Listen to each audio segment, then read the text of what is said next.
মা, আমাকে বাঁচাও। তার হাত ধীরে ধীরে গাছের ডাল ও মুখটি ফুলে পরিণত হয়ে গেল এবং মেঘলা সম্পূর্ণ আরেকটি চম্পা গাছে পরিণত হয়ে গেল।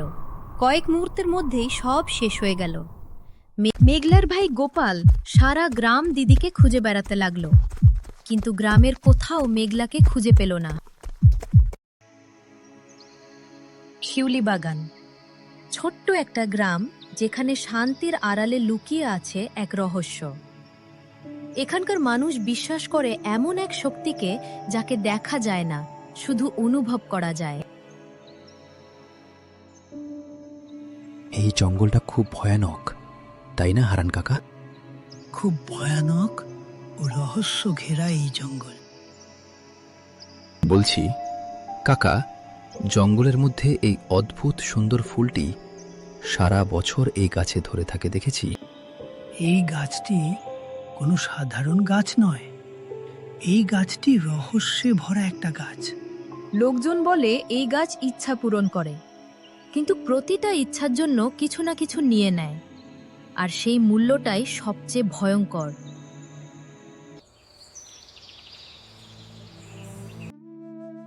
এই গ্রামের এক মেয়ে মেঘলা, যার মনটা ছিল খুবই পরিষ্কার।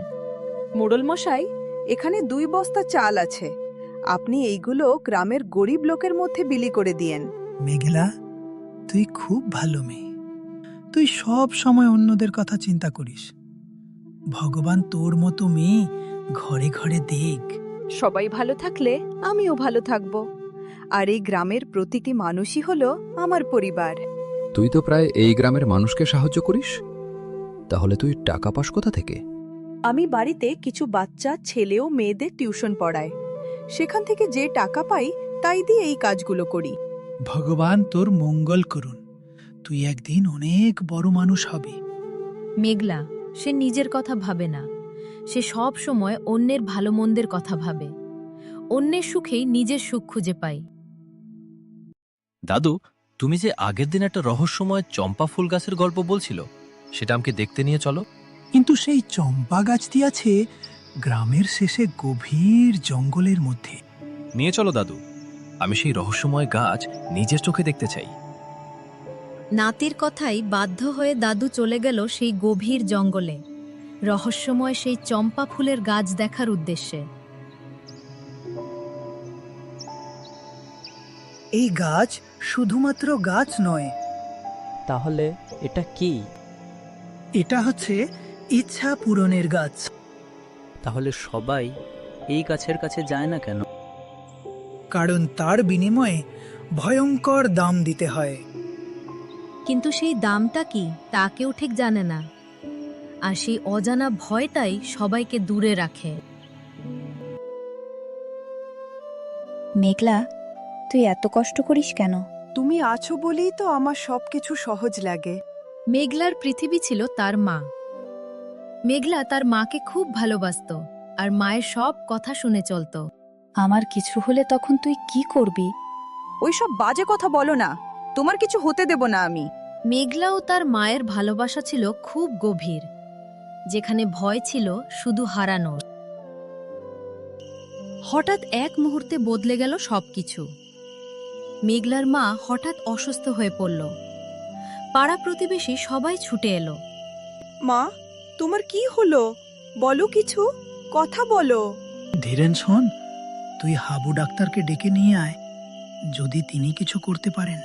ধীরেন চলে গেল ডাক্তারবাবু ডাকতে। এইদিকে মেঘলাকে ভয় ও অসহায়তা ঘিরে ধরল। গ্রামের হাসপাতালের ডাক্তারবাবু এলেন এবং মেঘলার মাকে দেখার পর বললেন, প্রেসিডেন্টের অবস্থা খুব একটা ভালো নয়, ওনার হার্টের কন্ডিশন খুব খারাপ। আমার মা বাঁচবে তো ডাক্তারবাবু? দয়া করে আমার মাকে বাঁচান। এখন থেকে কিছু বলা যাচ্ছে না।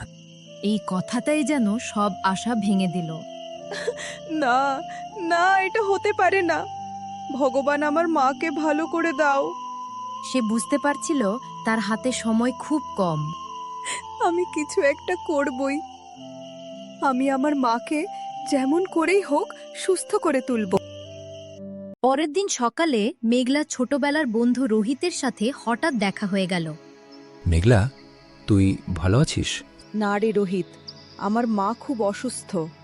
ডাক্তার বলেছে মায়ের হার্টের অবস্থা খুব একটা ভালো নেই। ও তাই নাকি? তাহলে তুই একটা কাজ করতে পারিস। এই গ্রামের শেষে গভীর একটা জঙ্গল আছে। সেখানে একটা অদ্ভুত রহস্যময় চম্পা ফুলের গাছ আছে। দাদুর মুখে শুনেছি ওই গাছের কাছে যা চাওয়া হয় সেই গাছটি তার মনের ইচ্ছা পূরণ করে। ও তাই নাকি? তাহলে তো খুব ভালো কথা। আমি আজকেই যাব ওই চম্পা ফুলের কাছে আমার মায়ের জীবন ভিক্ষা করতে। কিন্তু একটা ভয়ের ব্যাপার আছে। সেটি হলো, চম্পা গাছটি মানুষের মনের ইচ্ছা পূরণ করে ঠিক কথা, তার পরিবর্তে সে একটা কিছু মূল্য নেয়, আর সেই মূল্যটি খুব ভয়ঙ্কর। আমি আমার দাদুর থেকে শুনেছি কথাটা। আমার মায়ের জন্য যদি আমার জীবন দিতে হয় তাহলেও আমি দিয়ে দেব। মেঘলার মনে একটু আশার আলো জ্বেলে দিয়ে রোহিত চলে গেল। রাত নেমে এসেছে, আর চারপাশ ডুবে গেছে গভীর অন্ধকারে। আমি আর ঘরে বসে থাকতে পারবো না। মায়ের জন্য তার ভয় আজ তুচ্ছ হয়ে গেছে। রূপা তার শেষ আশা সেই চম্পা ফুলের দিকে এক পা বাড়াতে চলেছে। আমাকে যেতেই হবে, তাতে আমার জীবন গেলে যাবে। এখন ওই চম্পা গাছটায় আমার শেষ ভরসা। এই একটা সিদ্ধান্ত যা মেঘলার জীবনে আনতে চলেছে এক ভয়ঙ্কর অভিজ্ঞতা। অবশেষে অনেক খুঁজে খুঁজে মেঘলা তার গন্তব্যে এসে পৌঁছালো। হে চমৎকারী চম্পা ফুল, দয়া করে আমার মাকে ভালো করে দাও। তুমি তো সব পড়ো, দয়া করো চম্পা ফুল। মেঘলা ভয়ে ভয়ে কাপা গলায় চম্পা ফুলের সামনে তার মায়ের প্রাণ ভিক্ষা করতে লাগলো। তখনই হঠাৎ বাতাস বইতে শুরু করলো। আমি কিছু চাই না, শুধুমাত্র আমার মাকে সুস্থ করে দাও। তার পরিবর্তে আমার কাছে থেকে যা ইচ্ছে তুমি নিয়ে নাও। নিজের মায়ের জন্য মেঘলা নিজের সব কিছু ত্যাগ করতে প্রস্তুত। দয়া করে আমার মাকে সুস্থ করে দাও। তুমি যে কথাগুলো বলছো সেগুলো কি ভেবে চিনতে বলছো? হ্যাঁ চম্পা ফুল, আমি সব ভেবে চিনতে বলছি কথাগুলো। তোমার মায়ের জীবনের বিনিময়ে তোমাকে ভয়ঙ্কর মূল্য দিতে হবে। কণ্ঠটা যেন মেঘলার তার মনের গভীরে পৌঁছে গেল। আমি আমার মায়ের প্রাণের বিনিময়ে সব দিতে রাজি। তুমি আর মানুষ থাকবে না। তবুও মেঘলা একটুও পিছিয়ে গেল না। সে তার মায়ের জন্য সব কিছু করতে রাজি। রাত পেরিয়ে সকাল হলো। মায়ের অসুস্থতার খবর শুনে মেঘলার ভাই মামার বাড়ি থেকে বাড়িতে ফিরে এলো। গোপাল, তুই মামার বাড়ি থেকে ফিরে এলি? হ্যাঁ মা, আমি তোমার জন্যই বাড়ি ফিরে এসেছি। যে শরীরটা গতকাল মৃত্যুর দিকে যাচ্ছিল আজ সে স্বাভাবিক। একটি নতুন সকালে এলো এক অলৌকিক পরিবর্তন। আমি এখন খুব ভালো আছি। আমি সম্পূর্ণ সুস্থ হয়ে গেছি। কিন্তু গোপাল, তোর দিদি কোথায়? আমি তো সকাল থেকে মেঘলাকে দেখতে পাচ্ছি না। অদ্ভুতভাবে মেঘলার মা সম্পূর্ণ সুস্থ হয়ে উঠল। কিন্তু একটা প্রশ্ন রয়ে গেল। মেঘলা, তুই কোথায়? তুই কোথায় গেলি? ফিরে আয় মা। দিদি কি ঘরের বাইরে গেছে নাকি? ঘরের প্রতিটি কোণ খুঁজে দেখা হলো, মেঘলা কোথাও নেই। ও তো আমাকে একা রেখে কোথাও যায় না, আর বাইরে যখন যায় তখন তো আমাকে বলে যায়। উদ্বেগ ধীরে ধীরে ভয়ে পরিণত হচ্ছে। হে ভগবান, তুমি মেঘলাকে বাড়ি ফিরিয়ে দাও। আমার মনের ভিতরটা কেমন করছে।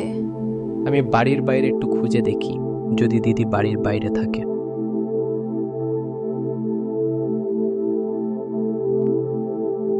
আমার দিদিকে তোমরা কেউ দেখেছো? না তো, মেঘলাকে আমরা দেখিনি। আমার দিদিকে তোমরা কেউ দেখেছো? না দাদু ভাই, আমরা তো কেউ দেখিনি।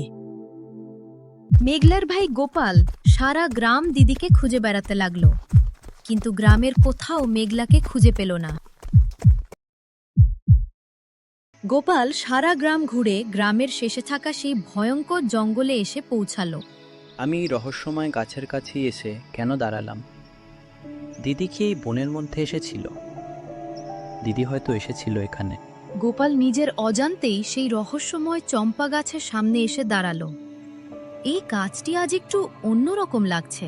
ফুলে গন্ধটা আজ অন্যরকম লাগছে। নতুন চম্পা গাছের অন্যরকম একটা গন্ধ চারদিকে ছড়িয়ে পড়ল। তখনও গোপাল নতুন চম্পা গাছটি দেখেনি। দিদি, তুমি কি এখানে আছো? এখানে থাকলে আমাকে সাড়া দাও। আরে এটা তো আলাদা একটা নতুন চম্পা গাছ, আর এই গাছে উজ্জ্বল একটা চম্পা ফুল ফুটেছে। এই ফুল থেকেই তো সুন্দর গন্ধটি আসছিল বলেই মনে হচ্ছে। গোপাল এই নতুন চম্পা গাছটি গ্রামের মধ্যে প্রথম দেখেছে। এই ফুলটি আগের ফুলের থেকে অনেক বেশি উজ্জ্বল। এই ফুলটি দেখে মনে হচ্ছে যেন আমাকে ডাকছে। গোপালের মনের মধ্যে অদ্ভুত একটা অনুভূতি জাগল। ফুলটি দেখে বারবার কেন আমার দিদির কথা মনে পড়ছে। সে বুঝতে পারছে যে তার দিদির আশেপাশেই কোথাও আছে। দিদি, ও দিদি, তুমি কি এখানের মধ্যে কোথাও আছো? হালকা বাতাস বইছে, আর সেই বাতাসে ছড়িয়ে পড়েছে চম্পা ফুলের গন্ধ। এই গন্ধটা তো আমার দিদির গায়ের গন্ধের মতো।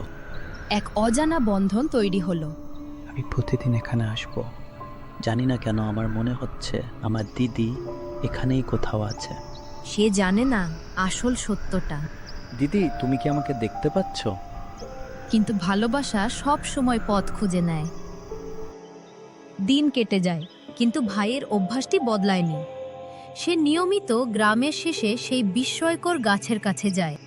প্রতিদিন গোপাল ওই এক জায়গায় গিয়ে দাঁড়ায়, আর সে তার দিদির কথা চিন্তা করে। তুমি কি আমার কথা শুনতে পাচ্ছ দিদি? আমি তোমার জন্য আর কতদিন অপেক্ষা করব? তার বিশ্বাস তার দিদি এখানেই কোথাও আছে, আর সেই জন্য এখন এই অপেক্ষায় তার ভরসা। গোপাল, তুই প্রত্যেকদিন গ্রামের বাইরের দিকে যাস কেন? গ্রামের বাইরে যে গভীর জঙ্গল আছে, ওখানে অদ্ভুত একটি চম্পা গাছ আছে। আমার মনে হয় দিদি ওখানেই কোথাও আছে। মায়ের মনে অজানা একটা সন্দেহ জন্ম নিল। তাই নাকি? ওখানে কিছু আছে নাকি? শুনেছি তো ওখানে একটা অদ্ভুত চম্পা গাছ আছে। হ্যাঁ, আর ওখানে নতুন একটা ফুল ফুটেছে। ওখানে গেলেই দিদির কথা মনে পড়ে। কথাগুলো মায়ের মনে গভীর দাগ কাটল। তুই আমাকে একদিন নিয়ে যাবি ওখানে? মেঘলার মা প্রথমবারের জন্য মায়াবী চম্পা গাছের কাছে এলো। মা, আমি প্রতিদিন এখানেই আসি। গাছের দিকে তাকিয়ে মায়ের বুকটা কেঁপে উঠল। পিছনের গাছ থেকে যে গন্ধটা আসছে, ওটা এত চেনা চেনা লাগছে কেন?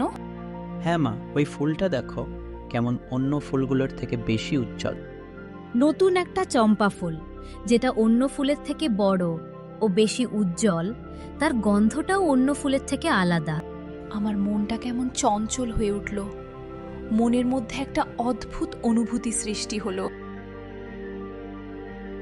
মেঘলার মা চম্পা ফুলের দিকে তাকিয়ে আছে। তখন তার মনের মধ্যে হঠাৎ করে এক অনুভূতি জেগে উঠল। ওই ফুলটাকে দেখো গোপাল, ওই ফুলের মধ্যে একটা অস্পষ্ট মুখ ও চুলের বেনুনি আছে, পুরো মেঘলার মতো। আমারও তাই মনে হচ্ছে, ওখানে ঠিক দিদির মতো একটা মুখ রয়েছে। মেঘলা, তুই কি এখানে আছিস? হৃদয় কখনো কখনো সত্যিটা বুঝে নেয়। মেঘলা, তুই আমাকে শুনতে পাচ্ছিস? মা দেখো, তুমি কথা বলার সাথে সাথে ফুলটা কেমন যেন নড়ল। কোনো শব্দ নেই, কিন্তু তবু যেন একটা উত্তর দিয়ে গেল। তুই কি সত্যি এখানে আছিস? যদি আছিস তাহলে কথা বলো। নীরবতার মাঝেও অনুভূতি কথা বলে। হঠাৎ একদিন মেঘলার ছোটবেলার বন্ধু রোহিত উপস্থিত হলো মেঘলার বাড়িতে। কাকিমা, ভালো আছেন তো? আমি মেঘলার কাছে শুনেছিলাম আপনি অসুস্থ আছেন। কি বললে? মেঘলার কাছে তুমি আমার অসুস্থতার কথা শুনেছ? কতদিন আগে শুনেছ? তা মোটামুটি 10 দিন আগে। আমি তো এখন সুস্থ, কিন্তু মেঘলা তারপর থেকে নিরুদ্দেশ। ওকে কোথাও খুঁজে পাচ্ছি না। তাহলে মেঘলা নিশ্চয়ই ওই মায়াবী চম্পা গাছের কোনো ঋণ শোধ করছে। রোহিত সব কথা খুলে বলল। রোহিতের সাথে মেঘলার দেখা হওয়া, সেখান থেকে মেঘলার ওই মায়াবী গাছ সম্পর্কে জানা ও তার মায়ের প্রতি ভালোবাসা, সব কথা শুনে মেঘলার মা বলল, তাহলে নিশ্চয়ই আমার জীবন বাঁচানোর জন্য মেয়েটা আজ কোথাও কোনো বিপদে পড়েছে। রোহিত মেঘলার মাকে তার দাদুর কাছে নিয়ে গেল। রোহিতের দাদু সেই অদ্ভুত চম্পা গাছ সম্পর্কে অনেক কিছু জানে। আমাকে আপনি কোনো পথ দেখান, আমি আমার মেয়েকে হারাতে চাই না।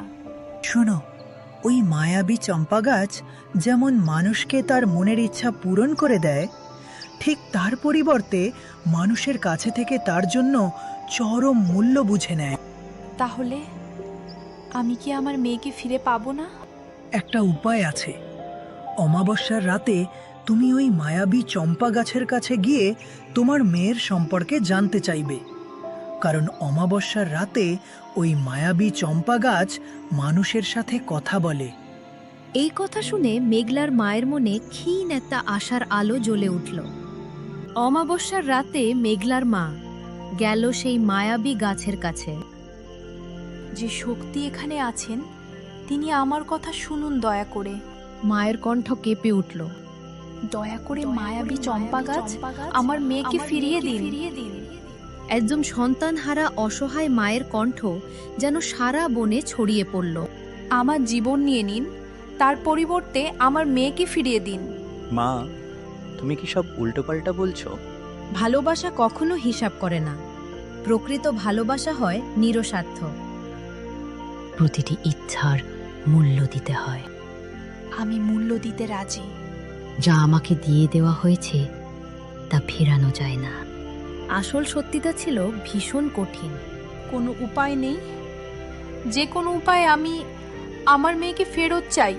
ভালোবাসা কখনো হারায় না, কিন্তু রূপ বদলে যায়। হালকা বাতাস বইতে শুরু করলো। মেঘলা, তুই কি আমার কথা শুনতে পাচ্ছিস? দিদি, আমি এখানে আছি। তুমি কোথায় আছো বলো? নতুন চম্পা ফুলটা আস্তে আস্তে নড়ে উঠল। আমি তোকে অনুভব করতে পারছি। আমি বুঝতে পারছি তুই এখানেই আছিস। তুমি আমাদের ছেড়ে যাওনি। আমি বুঝতে পারছি তুমি এখানেই আছো। ভালোবাসা এখনো বেঁচে আছে।